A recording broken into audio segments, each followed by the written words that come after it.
Assalamu alaikum warahmatullah. Ashhadu an la ilaha illallah wahdahu la sharika lahu wa ashhadu anna Muhammadan abduhu wa rasuluhu. أما بعد فأعوذ بالله من الشيطان الرجيم بسم الله الرحمن الرحيم الحمد لله رب العالمين الرحمن الرحيم مالك يوم الدين إياك نعبد وإياك نستعين اهدنا الصراط المستقيم صراط الذين أنعمت عليهم غير المغضوب عليهم ولا الضالين.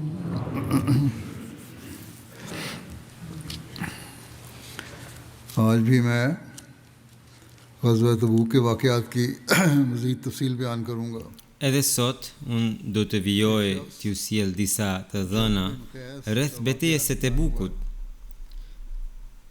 Ishte një njeri që quhej Gjed bin Qais, përmendet një ngjarje e tij. Edhe ky njeri ishte një prej hipokritëve, madje ishte prisi i dytë më i madh i hipokritëve, pra pas Abdullah bin Ubayit.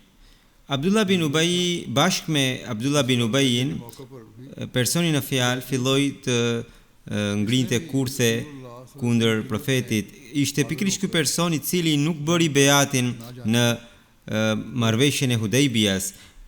Ai shkoi tek profeti dhe i kërkoi leje për të mos marrë pjesë në betejë, por edhe kjo leje ishte tepër e çuditshme, pra justifikimi i tij ishte tepër i çuditshëm dhe i pahishëm. Përmendet që në betejën e Tebukut profeti sallallahu alaihi wasallam i tha Gjed bin Qaisit, i cili ishte prisi i Banu Salemas, tha: "O Gjed, ti këtë vit a do të vish në xhihadin kundër Banu Esferit, domethënë kundër bizantinëve?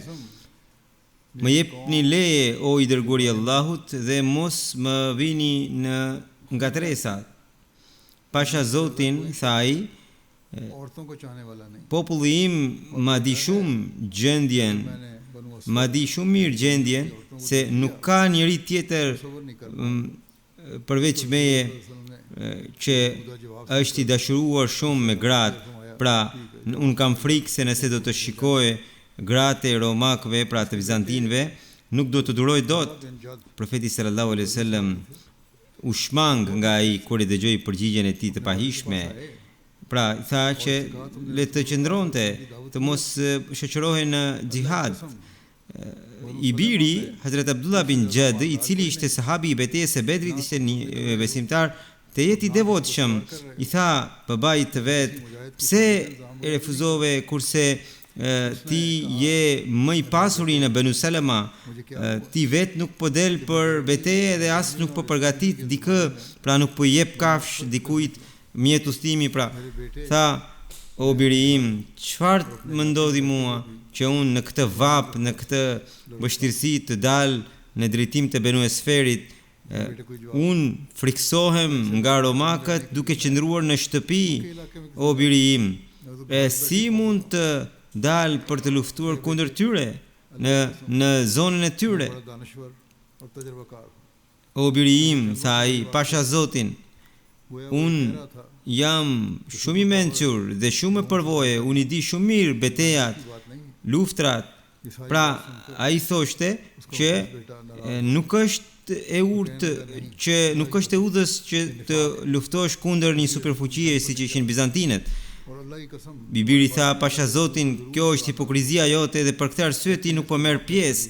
Pasha Zotin Allahu patjetër do t'i zbulojë profetit të tij diçka nga Kurani. Më pas ai hoqi këpucën e tij dhe qelloi në fytyrë të birin. I biri shkoi dhe nuk foli më. Në një rrëfim përmendet që në lidhje me Gjet bin Qaisin zbriti një ajet i Kuranit i cili është që wa minhum man yaqulu dhan li wala taftinni. Do të thënë prej tyre ka edhe të tillë që thonë më jep leje dhe mos më fut në ngatresa. Përmendet që më pas pikërisht ky person ishte penduar dhe bëri një pendes të sinqert dhe në kohën e kalifatit të Hazret Osmanit ndroi jetë. Pra pasi ishte hipokrit, më pas u bë musliman i devotshëm. Ishin intrigantët e Medinës, të cilët mblidheshin në një vend dhe në lidhje me për sa i përket kësaj betejë ngrinin kurthet. Edhe për këtë ka detaje. Pra ata kishin ndërtuar një qendër, një fole, i dërguari i Allahut sallallahu alaihi wasallam porositi që ajo qendër e tyre të shkatërrohe, të azhësohe. Përmendet që në Medinë u mblidheshin hipokritët dhe hebrejt në një vend të caktuar që të përhapnin shpifje që t'i dekurajonin muslimanët dhe që të mos shkonin në betejë në luftën e Tebukut. Dhe për këtë ata përdornin taktika të ndryshme. Muslimanët e sinqert u adinin shumë mirë intrigat, madje i vëzhgonin dhe i sillnin, pra i raportonin tek profeti sallallahu alaihi wasallam për ta. Ndonse profeti sallallahu alaihi wasallam për shkak të mëshirës dhe dëmshurisë së tij i toleronte, por në kohën kur ata arritën të ngatëronin sistemin, profeti sallallahu alaihi wasallam me urtësi të madhe mori masat për ta shkatëruar qendrën e tyre. Ky është parimi themelor që duhet ta mbani mend, që kur përmendet diçka kundër sistemit, atëherë merren masa, aty nuk ka më butësi. Kështu edhe i dërguari Allahu sallallahu alaihi wasallam mori masat kundër qendrës së tyre. Në një rrëfim përmendet që i dërguari Allahut sallallahu alaihi wasallam kur mësoi lajmin, mësoi që hipokritët mblidheshin në shtëpinë e Sailimit të hebre. Shtëpia e tij ishte ndodhe në Gjasum, quhej edhe Biri Gjasum. Në Medinë ishte një pus, pra i quajtur me këtë emër. Dhe ata tentonin t'i ndalonin muslimanët të shkonin bashkë me profetin sallallahu alaihi wasallam në betejën e Tebukut. Dhe bënin gjithë propagandën negative për t'i ndaluar muslimanët nga kjo betejë dhe intrigonin. I dërguari Allahu sallallahu alaihi wasallam dërgoi Hazrat Talha bin Ubaidullahun me disa njerëz në drejtim të saj qendre dhe tha që t'i vinin zjarr shtëpisë së Suailimit dhe ta shkatëronin atë. Pa ishin shtëpi të thjeshta në atë kohë. Hazrat Talha kështu veproi dhe nga kjo të gjithë ata që ishin mbledhur në atë shtëpi u aratisën. Njëri prej tyre ishte Zahak bin Khalifa, i cili ishte hipokrit, pra ishte i përfshirë me hipokritët, dhe ai u ngjit në çatinë e shtëpisë dhe nga pjesa e mbrapme u hodh dhe kështu theu këmbën dhe kyçin e dorës. I dërguari Allahut sallallahu alaihi wasallam, mëshira dhe falja e tij ishte e pashembullt edhe në këtë moment, që nuk zuri askënd prej tyre dhe as nuk i ndëshkoi më tepër se kaq, por qendrën e tyre, folen e tyre e shkatëroi. Për udhëtimin e Tebukut, secili nga muslimanët ishte i zënë për përgatitjet, bënin sakrifica financiare, madje përgatiteshin për mjetet të udhëtimit të varfrit dhe të pasurit. Secili prej tyre shkonin tek profeti sallallahu alaihi wasallam dhe pajiseshin ose jepnin ndihmë. Kështu ata që kishin më shumë mundsonin kafsh ustimi atyre që kishin më pak, sepse pa mjet ustimi, ky ustim nuk mund të realizohet dot. Edhe vetë i dërguari Allahu sallallahu alaihi wasallam kishte njoftuar që me ne duhet të shoqërohet vetëm ai që është i fuqishëm, që ka mundësi të përballojë vështirësitë e ustimit dhe të ketë mjet ustimi dhe të ketë edhe ushqimin në rrugës. Disa sahabë duke qarë mbritën tek i dërguari Allahut sallallahu alaihi wasallam dhe i kërkuan mjet ustimi, pra kafsh, sepse ata ishin në nevojë. I dërguari Allahut sallallahu alaihi wasallam tha: "Unë nuk kam asgjë për t'ju dhënë juve." Dhe duke marrë këtë përgjigje, ata u kthyen duke qarë për kushtimin dhe devotshmërinë e sahabëve e përmend vetë Allahu i Madhërisëm në Kuranin e Shenjtë. Allahu thot: "Wala 'ala alladhina idha ma atawka litahmilahum qulta la ajidu ma ahmilukum alayh tawallaw wa a'yunuhum tafidu min ad-dam'i hazanan alla yajidu ma yunfiqun." Përkthimi i këtij ajeti është e as për ata që kur të erdhen që ti mbartje për të shkuar në xhihad dhe ti u the nuk gjej ndonjë mjet që t'ju mbart, ata u kthyen ndërkohë që sytë e tyre u lutonin nga brenga, që nuk kishin asgjë për të shpenzuar në rrugën e Zotit, pra nuk ka gjuna për ta. Ky ajet është i sures Tauba. Për shkak të kësaj pra vështirësie, ata kanë qarë kaq shumë sa librat e historisë i përmend të përvajshmit, si pra me emrin të përvajshëm. Autorët të ndryshëm kanë shkruar sa janë ata, autorët të ndryshëm kanë përmendur numrat të ndryshëm, disa kanë thënë se ata ishin 18 veta, por shumica thanë se ata ishin 7 veta, të cilët ishin Salim bin Umair, Urwa bin Zaid, Abu Leila Abdurrahman bin Ka'b, Amr bin Humam, Abdullah bin Mughaffal Mazni, Harami bin Abdullah dhe Irbaz bin Saria. Në një rrëfim përmendet që Hazret Yamin bin Umair bin Ka'b Nazriu e takoi Hazret Abu Leila Abdurrahman bin Ka'bin dhe Hazret Abdullah bin Mughaffalin i takoi në rrugë. Këta të dy po qanin me lot. Pse po qani, i pyeti ai. Than: "Ne shkuam tek i dërguari Allahut që ai të na jepte mjet udhëtimi, por nuk gjetëm asgjë dhe as ne nuk kemi pasuri ose parat që mund të blejmë në një mjet udhëtimi dhe të bashkojmë me profetin në xhihad." Atëherë ai u dha një deve ujë mbartëse, ai pra këta të dy vendosën samare mbi atë deven dhe ai dha edhe disa hurma për rrugë dhe kështu u bashkuan me profetin sallallahu alaihi wasallam për xhihad. Po kështu edhe Hazrat Abasi kur mësoi situatën e tyre, edhe ai dy prej këtyre sahabëve u dha mjete udhëtimi dhe tre të tjerëve Hazrat Usman radhiyallahu anhu u dha mjetet e udhëtimit dhe gjithashtu ushqim për rrugë. Kështu të 7 prej këtyre u bashkuan me profetin sallallahu alaihi wasallam. Po kështu përmendet për Hazrat Abu Musa Ashariun dhe për fisin e tij që ata shkuan tek profeti sallallahu alaihi wasallam dhe i kërkuan kafsh udhëtimi. Edhe këta ishin 6 veta. Ata caktuan Abu Musa Ashariun përfaqësues të tyre dhe e dërguan tek profeti. Edhe atij profeti sallallahu alaihi wasallam i tha: "Unë nuk kam asgjë për të dhënë ty." Në Buhari përmendet ky rrëfim që profeti sallallahu alaihi wasallam u betua në Allah dhe tha: "Nuk kam asgjë që t'ju jap juve." Atëherë edhe ai u kthye duke qarë. Por ndërkohë i dërguari Allahut sallallahu alaihi wasallam i bleu Hazrat Saad bin Ubadas disa deve dhe përsëri e thiri Hazrat Abu Musa Ashariun dhe i tha: "Merri këto deve, ti dhe shokët e tu bashkohuni në këtë udhëtim."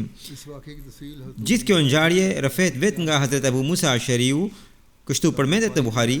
Hazrat Abu Musa Ashariu refen se disa ashari, pra disa të fisit tim, unë me bashkë me ta shkova tek profeti sallallahu alaihi wasallam dhe i kërkova mjet udhëtimi profetit. Pasha Zotin, tha profeti, unë nuk do t'ju jap asnjë mjet, sepse unë nuk kam asnjë kafsh që t'ju jap juve për udhëtim. Ndërkohë, profetit i sollën disa kafsh nga plaçka dhe profeti na kërkoi ne dhe pyeti ku janë ata asheri. Kështu profeti na dha 5 deve që kishin gung të bardh, na dha neve. Kur ne i morëm dhe u kthyem, tha me vete, atë që bëm ne nuk do të jetë e bekuar për ne. Dhe u kthyem tek profeti dhe tham, ne ju kishim kërkuar o profet që të na jepje mjet e udhëtimi dhe ti u betove se nuk do të na jepje. A ke harruar? Profeti tha, unë nuk ju kam dhënë mjet udhëtimi, Allahu ju dha këto mjet e udhëtimi. Unë pasha Zotin, nëse betohem dhe pas asaj nëse gjej diçka më të mirë se sa ajo për të cilën jam betuar, unë inshallah do ta bëj atë që është më e mira dhe për sa i përket betimit, jap shlyerjen e thyrjes së betimit. Pra unë isha betuar, por më vonë Allahu më mundsoi dhe nëse unë kam dyshim që kam bërë be, atëherë dhe më pas më vjen diçka më e mirë se ajo për të cilën jam bërë be, e thye betimin dhe jap shlyerjen e betimit. Në një rrëfim tjetër përmendet Hazrat Abu Musa Ashariu refen se ai tha, shokët e ti më dërguan tek profeti sallallahu alaihi wasallam, shokët e mi më dërguan tek profeti sallallahu alaihi wasallam që tu sillja mjet e udhëtimi, sepse edhe ata dëshironin të merrin pjesë në Jaish Usra, pra në betejën e Tebukut. Dhe i thash, o i dërguari i Allahut, shokët e mi më kanë dërguar tek ju. Më jepni mjet e udhëtimi, pasha Allahun, tha profeti, nuk do t'ju jap asnjë mjet udhëtim. Edhe unë i kërkova profetit rastësisht në një kohë kur profeti ka qenë pak i zemëruar. Unë nuk e dija këtë gjë. Dhe për shkak të refuzimit që më bëri profeti sallallahu alaihi wasallam, pata frikë se mos ndoshta profeti është i pakënaqur nga unë. Unë i pikëlluar u ktheva tek shokët e mi. Dhe gjithçka që më tha profeti u thash atyre.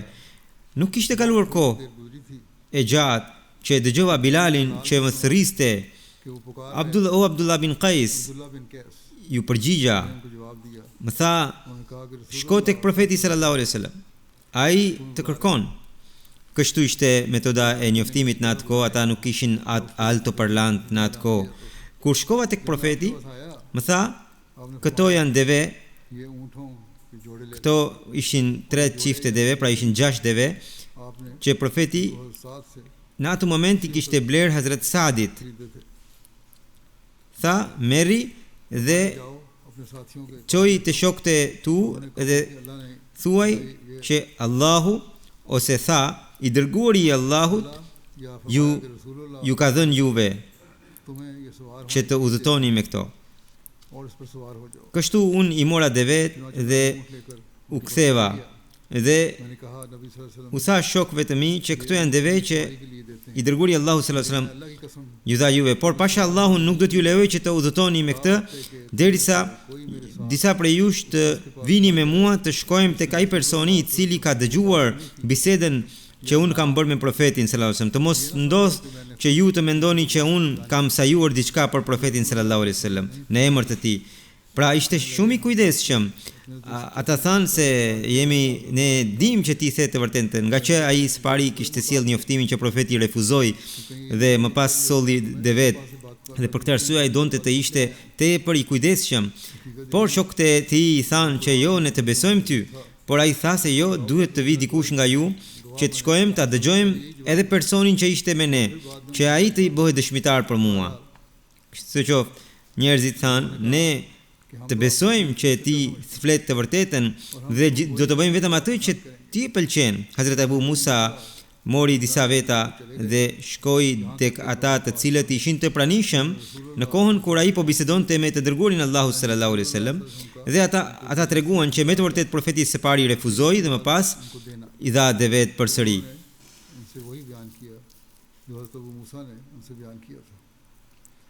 I dërguari Allahu sallallahu alaihi wasallam fillimisht bëri be dhe duke sqaruar këtë pse profeti sallallahu alaihi wasallam bëri be, Hazret Kalifi i dytë i Xhamatit Musliman Ahmedian në një tefsir shkruan: këtu lind një pyetje se kur profeti sallallahu alaihi wasallam nuk pati mjet udhëtimi, pse u betua që pasha Zotin nuk do t'ju jap kafshën. Kurani i shenjtë, hadithet dhe historia tregon se profeti sallallahu alaihi wasallam nuk kishte asnjë mjet udhëtimi. Dhe kurse betimi do të thotë që ti të kesh diçka dhe të betohesh që të mos nuk do t'i japësh tjetrit. A mund të betohesh për shembull nuk do të shkoj në hënë? A mund të betohesh për shembull nuk do të shkoj në diell ose nuk do të ha elefantin? Po kështu, ka një pyetje tjetër që kur profeti sallallahu alaihi wasallam nuk ka pasur mjet udhëtimi, pse u betua? Përgjigjja është që kur vinë njerëz që janë pak primitiv, ata nuk të besojnë derisa nuk betohesh para tyre. Kështu edhe neve na vijnë disa njerëz të cilët thonë më bëni atë punë, më bëni atë këtë punë, dhe ti thua unë nuk e bëj dot, edhe ata më thonë mua që ti mund të bësh gjithçka. Pra si të thuash ata thonë se ti mund të bësh, por po gënjen. Po kështu edhe këta ishin ata arab të cilët sapo kishin pranuar Islamin dhe ishin pak primitiv. Ata nuk e njihnin ende vërtetësinë, dinjitetin, pozitën dhe virtytet e larta të profetit Muhammed sallallahu alaihi wasallam. Dhe kur profeti i tha atyre që unë nuk kam mjet udhëtimi, ata menduan se ka mjet udhëtimi, por profeti po refuzon. Prandaj insistuan që ti je mbret, si mos mund të kesh mjet udhëtimi? Po kështu, arabët kanë një zakon që ata nuk qetësohen gjersa të betohesh para tyre. Për gjëra nga më të vogla duhet të betohesh para tyre duke thënë wallahi, billahi, tallahi. Pra ata vetë thonë kështu. Prandaj insistimi i tyre kishte vetëm një përgjigje që profeti të betoheshe para tyre. Nga që ata e morën përgjigjen e profetit si justifikim apo shmangje, profeti për t'i larguar ata u betua dhe ata pra i largoi. Më pas erdhën edhe kafshët, mjetet e udhëtimit dhe i thiri prap. Kështu ai betim ishte, si të thuash profeti u thoshte mos më humni kohën mua. Profeti nuk e tha kështu, por ky ishte pak a shumë kuptimi dhe mos insistoni. Po dhe kafshët u dha sepse profetit i erdhën dhe profeti nuk dëshironte ta humbte momentin e mirësisë, të bërjes së mirësisë. Ajetin e sures Tauba, ajetin 92 të sures Tauba, Hazret Kalifi i dytë i Xhamatit Musliman Ahmedia komenton këtë ajet duke thënë, pari citon ajetin duke thënë: "Wala 'ala alladhina idha ma atawka litahmilahum qulta la ajidu ma ahmilukum alayhi tawallaw wa a'yunuhum tafidu min ad-dami hazanan alla yajidu ma yunfiqun." Ju kam shpjeguar edhe më përpara, përkthimi i këtij ajeti është: e as për ata nuk ka gjuna, të cilët kur të erdhen që ti mbartje për të shkuar në xhihad dhe ti u the nuk gjej ndonjë mjet që t'ju mbart, ata u kthyen ndërkohë që sytë e tyre u lutonin nga brenga që nuk kishin asgjë për të shpenzuar në rrugën e Zotit. Në komentimin e këtij ajeti, Hazret Kalifi i dytë i Xhamatit Musliman dhe thotë që ky ajet është një ajet i përgjithshëm, por në atë ngjarje në fakt u referohet 7 muslimanëve të cilët ishin teje të shqetësuar për të marrë pjesë në xhihad, por nuk kishin mjete për të plotësuar dëshirën e tyre. Këta shkuan tek profeti sallallahu alaihi wasallam dhe i thanë: "O i dërguari i Allahut, na mundso në një kafsh, në një mjet udhëtimi." Profeti tha: "Me keqardhje nuk ju jap dot asgjë." Dhe ata u lënduan, u shqetësuan, u lutonin sytë dhe u kthyen. Thonë që pasi ata u kthyen, Hazret Usmani dha 3 deve dhe 4 të tjera dha disa muslimanë të tjerë, profeti i thiri dhe secilit prej tyre i dha nga një deve. Kurani e përmendi këtë ngjarje në mënyrë që të ballafaqonte këta me ata të pasur, të cilët kishin të gjitha mjetet për të shkuar në udhtim, por që e dhanë justifikime të gënjeshtërta. Ishin këta të varfër që ishin me plot patos, me plot zell dhe vërtetësi dhe besim. Nga ana tjetër ishin ata të pasur që e thonin veten musliman, por nga brenda ishin hipokrit. Ky ajet gjithashtu tregon që të gjithë ata që mbeten në Medinë, pra jo të gjithë ishin hipokrit. Disa prej tyre nuk shkuan dot në xhihad sepse nuk kishin mjete. Ishin muslimanë të devotshëm prej tyre. Dhe nuk shkuan dot vetëm sepse nuk kishin mjete të mjaftueshme. Hazret Kalifi i dytë, pra Hazret Musleh Maudi, radhiyallahu anhu, duke përshkruar këtë ngjarje, thot: por muslimanët, porsa e dëgjuan njoftimin prej profetit sallallahu alaihi wasallam që do të shkonte drejt Siris, donin të sakrifikoheshin me zell dhe devotshmëri, njëri më shumë se tjetri, kurse ata që ishin të varfër s'kishin ku të gjenin mjetet luftarake. Ishte kohë kur edhe thesari qendror ishte thuajse bosh. Vetëm vëllezërit e tyre të pasur mund t'i ndihmonin. Në këtë situatë, çdo kush garonte me njëri tjetrin për të bërë sakrifica. Atë ditë Osmani i kishte dhënë shumicën e pasurisë së tij profetit, që përbëhej prej 1000 dinar floriri, që do të thotë afërsisht 25.000 rupi. Tani në këtë kohë kjo kalon në qindra mira. Edhe sahabët e tjerë po ashtu sipas mundësive të tyre kontribuan.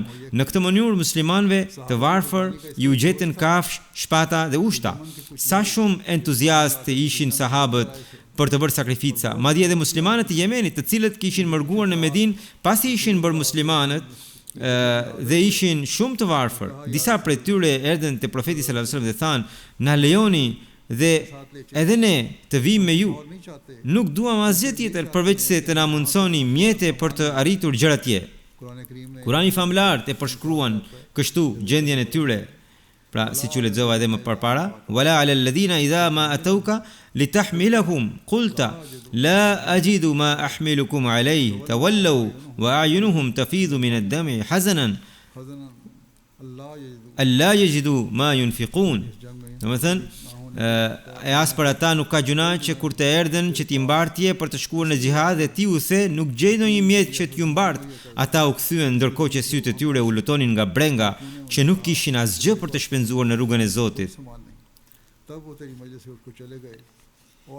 Pra, ata atyre u lutonin syt nga keqardhje dhe pra nga pamundësia. Hazret Abu Musa ishte lideri i tyre. Kur dikush e kishte pyetur se çfarë i kishin kërkuar profetit sallallahu alaihi wasallam në atë kohë, ai i që e përgjigjur: "Pasha Zotin, ne nuk i kishim kërkuar as deve, as kuaj. Ne i kishim thënë se jemi të zbathur dhe në këtë gjendje nuk mund të bëjmë në këmbë një udhtim kaq të gjatë. Nëse do të na jepnit vetëm nga një palë këpuc, ne do t'i mbathnim dhe duke vrapuar do të merrnin pjesë në luftë së bashku me vëllezërit tanë." Kaq të zellshëm ishin sahabët. Duke shkuar për këtë betejë, përmendet që profeti sallallahu alaihi wasallam caktoi zëvendës në Medinë. Përmendet që në betejën e Tebukut, profeti sallallahu alaihi wasallam caktoi dikë zëvendës të tij në Medinë. Në lidhje me këtë ka rrëfime të ndryshme. Sipas një rrëfimi, profeti caktoi Hazret Muhammad bin Musliman zëvendës të tij në Medinë. Një rrëfim tjetër thot që Hazret Sibah bin Arfa, ose një tjetër Hazret Aliun, tjetër Hazret Abdullah bin Ummi Maktumin. Pra edhe këta emra përmenden. Rrëfimet e ndryshme kanë, në qoftë se duam të gjejmë një pikë të përbashkët, mund të gjejmë që të katërt ishin caktuar nga profeti sallallahu alaihi wasallam, por të katërt kanë pasur detyra të ndryshme. Kështu mundet që të katërt ishin zëvendës të profetit sallallahu alaihi wasallam dhe detyrat e tyre kanë qenë të ndryshme. Hazret Aliu ka pasur detyrën e banorëve, pra kujdesit të banorëve të shtëpisë së profetit. Hazret Muhammad bin Muslima ishte përgjegjës për banorët e Medinës, pra në përgjithësi, kurse Hazrat Abdullah bin Ummi Maktum ishte përgjegjës për namazet në xhami. Hazrat Sabah bin Arfa ishte spari përgjegjës, pastaj profeti atë zëvendësoi me Hazrat Muhammad bin Maslaman. Nga që ky ishte një udhtim shumë i gjatë, profeti sallallahu alaihi wasallam caktoi Hazrat Aliun për të kujdesur për banorët e shtëpisë dhe për nevojat e tyre, dhe e la në Medinë.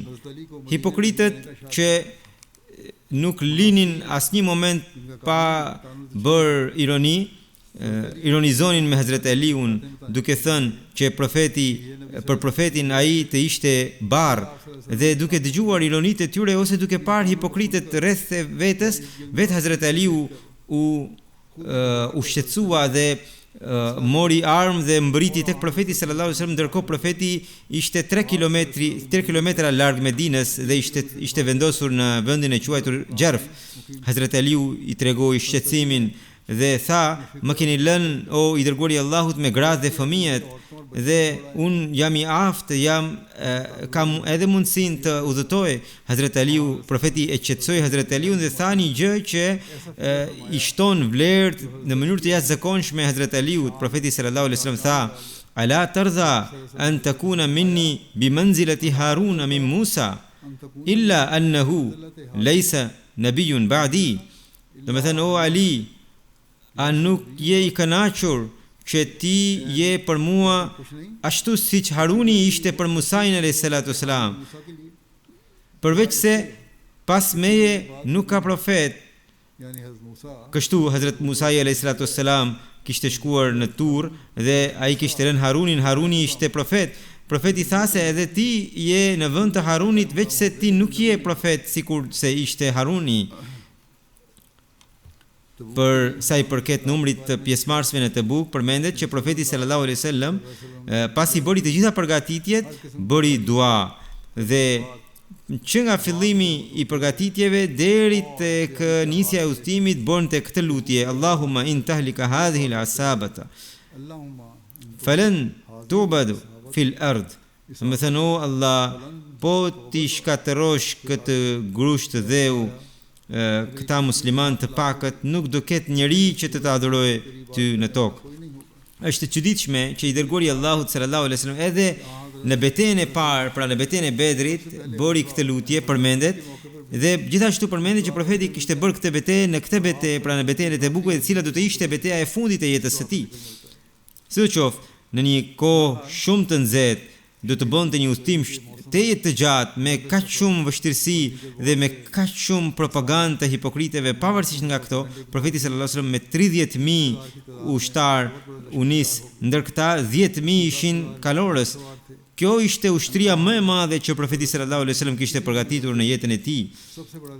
Rrëfimet e ndryshme tregojnë numrat të ndryshëm të pjesëmarrësve. Një rrëfim tregon ishin 40.000, një rrëfim tjetër përmend që ishin 70.000 dhe 10.000 kuaj kishte profeti sallallahu alajhi wasallam, ose një rrëfim tjetër thotë se kuajt ishin 12.000, por historianët shumica prej tyre pajtohen që rrëfimi që thotë se 30.000 që ishin, ky rrëfim është i saktë. Edhe kjo është një hamendje, sepse në atë kohë nuk kanë qenë regjistra ku të shkruheshin numrat e pjesëmarrësve siç filloi të bëhej në kohën e kalifatit profetit sallallahu alaihi wasallam, pra të xhalafët e Rashidin.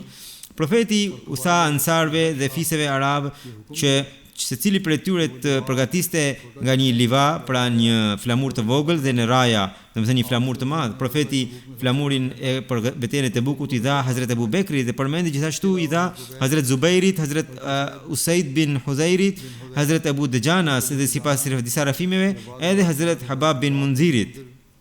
Pra u dha flamuj. Kur niste profeti sallallahu alajhi wasallam, kur bënte në një udhtim të gjatë, mbante me vete në një guid, pra në një udhërrëfyes, përmendet që profeti sallallahu alajhi wasallam në betejën e Tebukut caktoi një udhërrëfyes, Alqama bin Faghwa Khazaiun, dhe babain e tij.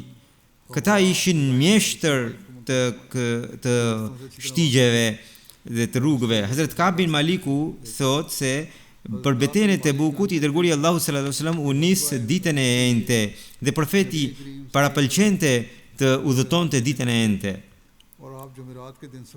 Sipas praktikës së tij të përgjithshme, profeti sallallahu alaihi wasallam pasi dilte nga Medina, vendose në vendin e quajtur Saniyatul Wada, aty mblidheshin të gjithë njerëzit, kur bëheshin të gjitha përgatitjet, atëherë profeti sallallahu alaihi wasallam u nis për në Tebuk.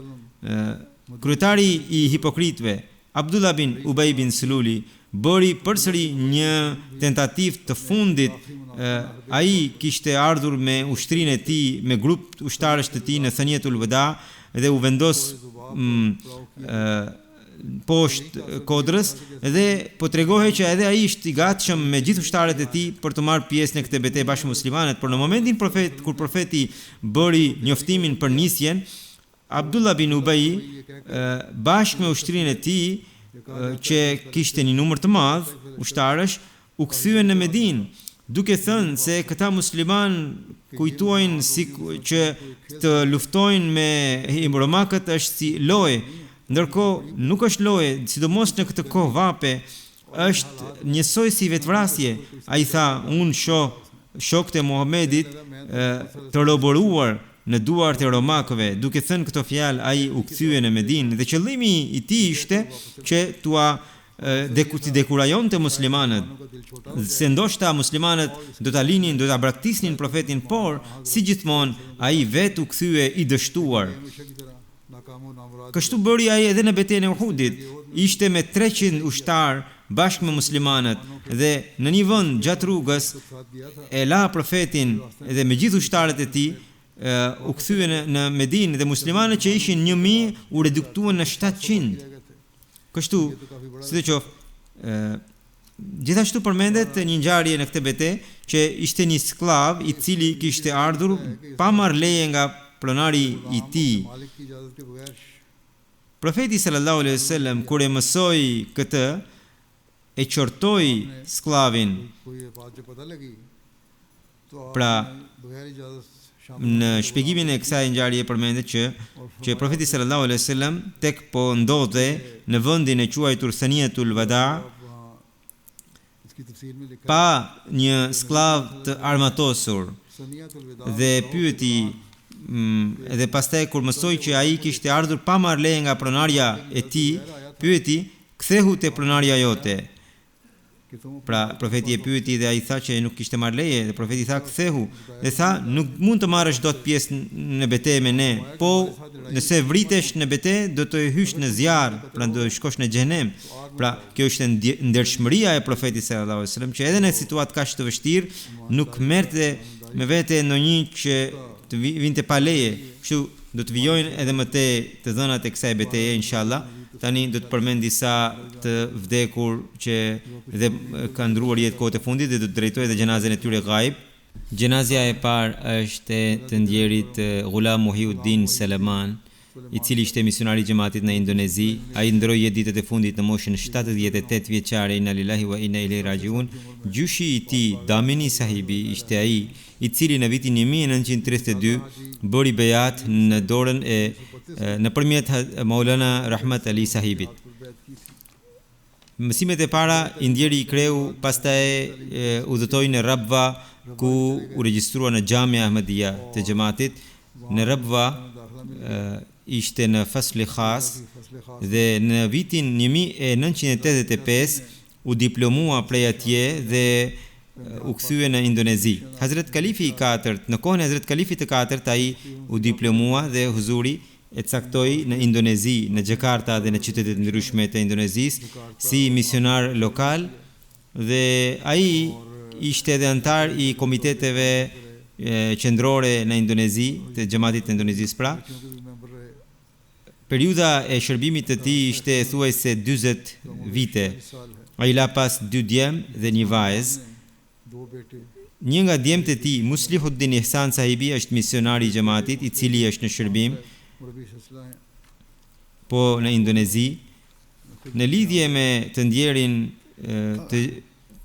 të afërmit dhe shokët më shkruan dhe më përmendën që ishte njëri tejet I thjesht, shumë i dashur dhe në jetën e tij gjithnjë i jepte përparësi shërbimit ndaj xhamatit, shërbimit ndaj njerëzve, ishte i dedikuar, kishte përullësia dhe butësia ishin virtytet skalitura në karakterin e tij, ishte njëri shumë i thjesht.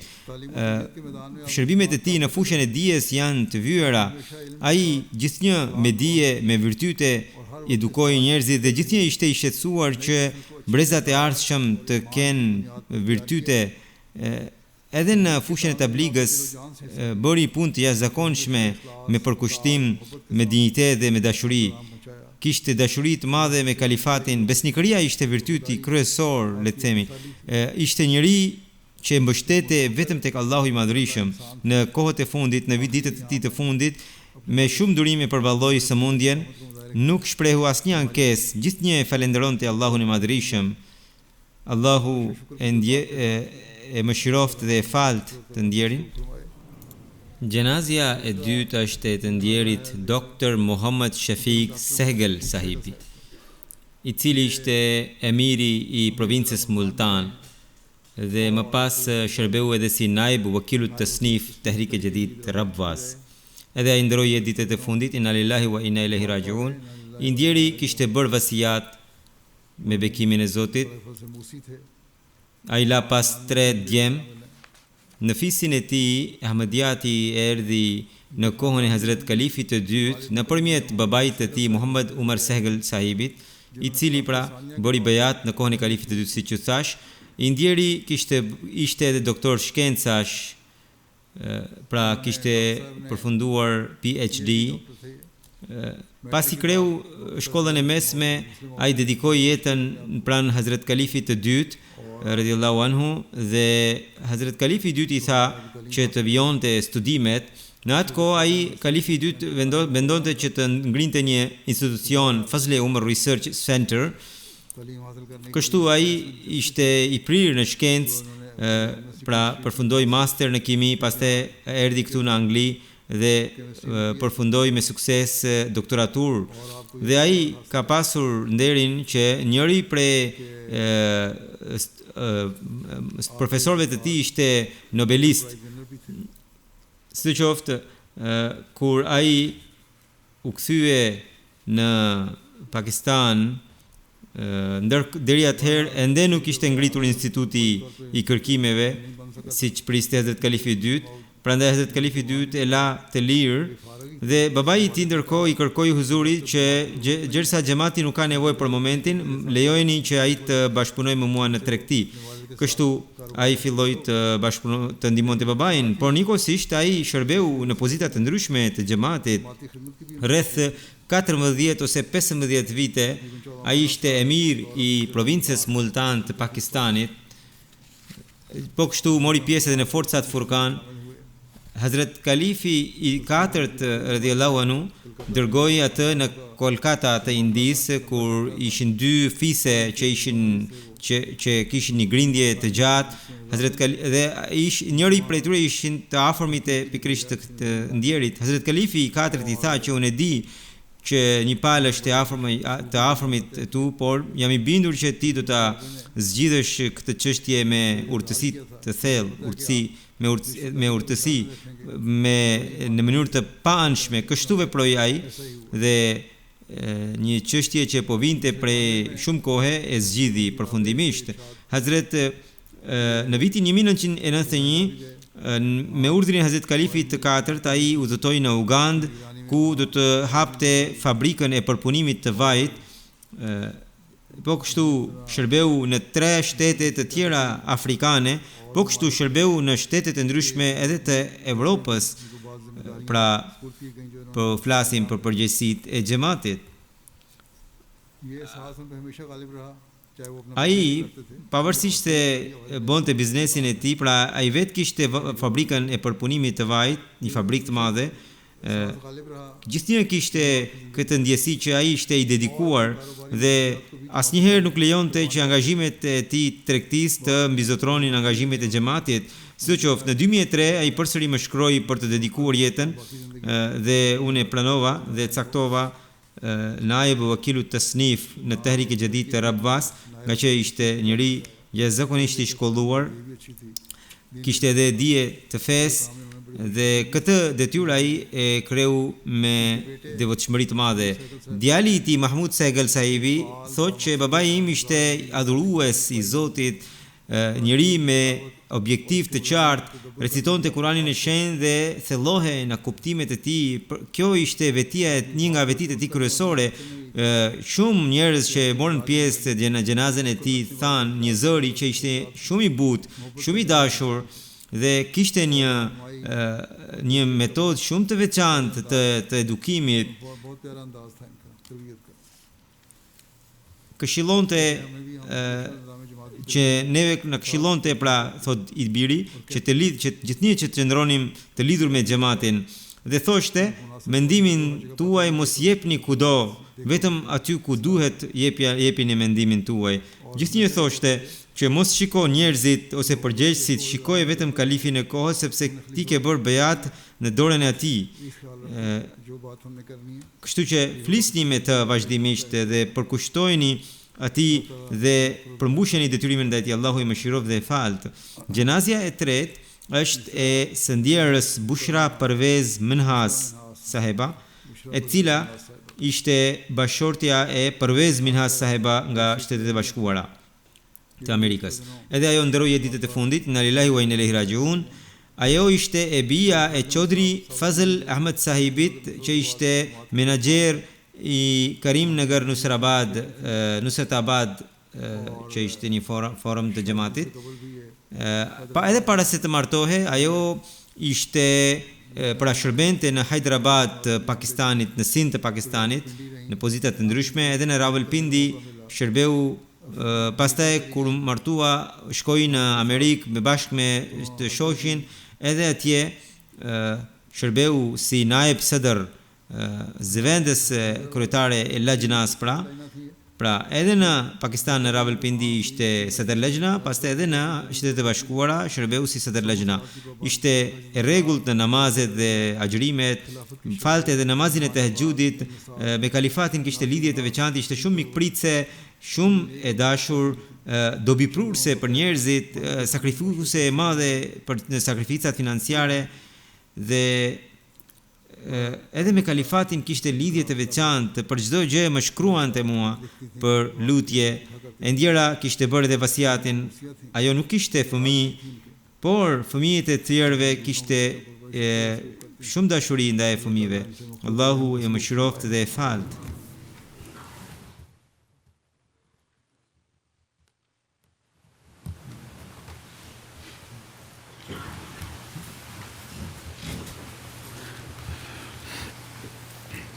Alhamdulillah nahmaduhu wa nasta'inuhu wa nastaghfiruhu wa nu'minu bihi wa natawakkalu alayhi wa na'udhu billahi min shururi anfusina wa min sayyiati a'malina. Man yahdihillahu fala mudilla lahu ومن يضلل فلا هادي له ونشهد أن لا إله إلا الله ونشهد أن محمدا عبده ورسوله. عباد الله رحمكم الله إن الله يأمر بالعدل والإحسان وإيتاء ذي القربى وينهى عن الفحشاء والمنكر والبغي يعظكم لعلكم تذكرون. اذكروا الله يذكركم وادعوه يستجب لكم ولذكر الله أكبر.